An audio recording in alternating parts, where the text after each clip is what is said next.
एक लड़की भीगी भीगी सी। बाहर बारिश हो रही थी और अंदर हरीश ये रोमांटिक गाना गा रहा था। हाथों में गर्मा गर्म अदरक वाली चाय का प्याला, रात का सन्नाटा और हमदम का साथ। शायद इसी को जन्नत कहते हैं। गाना समाप्त हुआ तो हरीश ने रात की चाह में सपना की ओर देखा। सपना ने भी अपने खास अंदाज में उसके गाने की तारीफ की। यूं ही हंसी खुशी में दोनों चाय पी रहे थे। तभी सपना ने मजाक में हरीश से पूछ लिया कि ये गाना वो किस लड़के के लिए गा रहे थे। तो उसने भी नाट के अंदाज में कहा, है कोई, तुम्हें क्यों बताऊं? ओह मत बताओ, मुझे भी सुनने में कोई इंटरेस्ट नहीं है, सपना ने भी इतरा कर कहा। तो हरीश की हंसी छूट गई।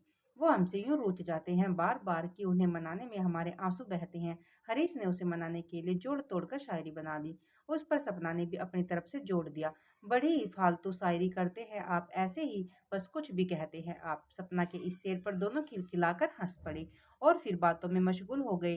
तभी सपना उठी और अचानक ही नीचे की ओर भागी और गार्डन में जाकर भीगने लगी। हरीश ऊपर से ही उसे भीगते देख रहा था। सपना को बारिश कितनी पसंद है उसे अच्छे से पता था, तो रात होने के बावजूद उसने उसे भीगने से रोका नहीं। हरीश, अब तुम जब तक मुझे उस लड़की के बारे में नहीं बताते मैं ऐसे ही सारी रात यहाँ गीली की गीली बैठी रहूंगी। मैं अगर बीमार पड़ गई तो याद रखना इसके भी जिम्मेदार तुम ही होंगे। ये बात सपना सीरियसली बोल रही थी। सपना, मैंने तो मजाक में कहा था जान, तुम्हें चिढ़ाने के लिए। सपना और हरीश बचपन के दोस्त हैं। कॉलेज में उन दोनों की दोस्ती रूही के साथ हुई और वो भी उनकी बेस्ट फ्रेंड बन गई। हरीश और रूही एक दूसरे को चाहने लगे थे। सपना ये बात जानती थी। हरीश सपना को बस अपना बेस्ट फ्रेंड ही समझता था, मगर सपना उसे बचपन से प्यार करती थी और उसके साथ ही शादी करना चाहती थी। सपना हरीश के प्रति पागलपन की हद तक पजेशिव थी। वो हरीश को कभी किसी लड़की के साथ नहीं देख सकती थी। रूही के साथ भी हरीश अगर ज्यादा बात कर लेता था तो वो भी थक जाती थी और 2-3 तक उसके साथ बात नहीं करती थी। फिर हरीश के बहुत मनाने के बाद ही मानती थी। अब ये हमेशा की बात हो गई।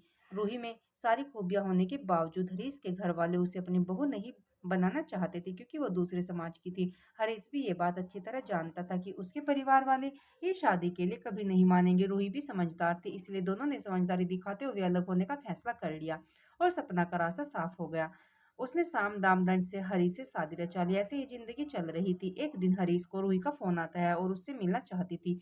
ये एक फोन हरीश और सपना की जिंदगी में तूफान खड़ा कर देता है। हरीश और रूही एक रेस्टोरेंट में मिलने का तय करते हैं। सपना के स्वभाव को देखते हुए दोनों सपना को कुछ भी नहीं बताते, मगर सपना ने किसी तरह दोनों की बात सुन ली थी, पर उसने हरीश पर यह जाहिर नहीं होने दिया। दूसरे दिन तेज बारिश हो रही थी। रविवार का दिन था, सो हरीश बहुत बहाने बनाकर घर से निकला था रूही से मिलने। उसके पीछे पीछे सपना भी निकल पड़ी। हरीश रूही के टेबल तक पहुंचता है और बारिश की वजह से थोड़ी गीली हो चुकी रूही को देखकर धीरे से गाता है, एक लड़की भीगी भीगी सी। तब तक सपना लपक कर वहां पहुंच जाती है और तमाशा खड़ा कर देती है। रूही अपमान की आग में झुलसती हुई वहां से निकलने की कोशिश करती है तो सपना उसे थप्पड़ जड़ देती है। अब हरीश का भी संयम जवाब दे जाता है और वो भी सपना को थप्पड़ मार देता है।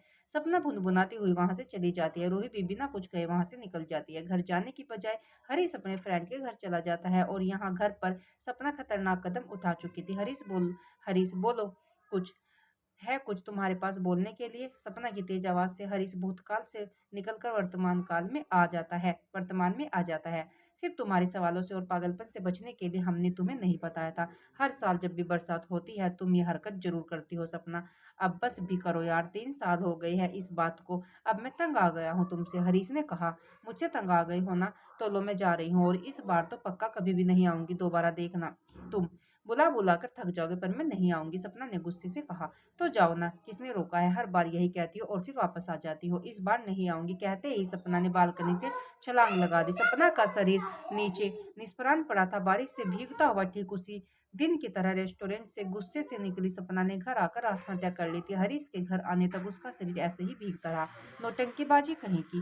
6 साल से हर बार बारिश के मौसम में एक बार जरूर आती है और हर बार लड़ाई करती है और फिर कभी ना आने का फैसला करके चली जाती है। चलो, अब अगली बारिश तक रास्ता देखूंगा पगली का। उसने नीचे झांक कर देखा तो सपना नहीं थी। भारी मन से गुनगुनाते हुए वो अंदर आ गया। एक लड़की थी, भीगी भीगी सी। दोस्तों, आपको यह new Hindi story of love कैसी लगी?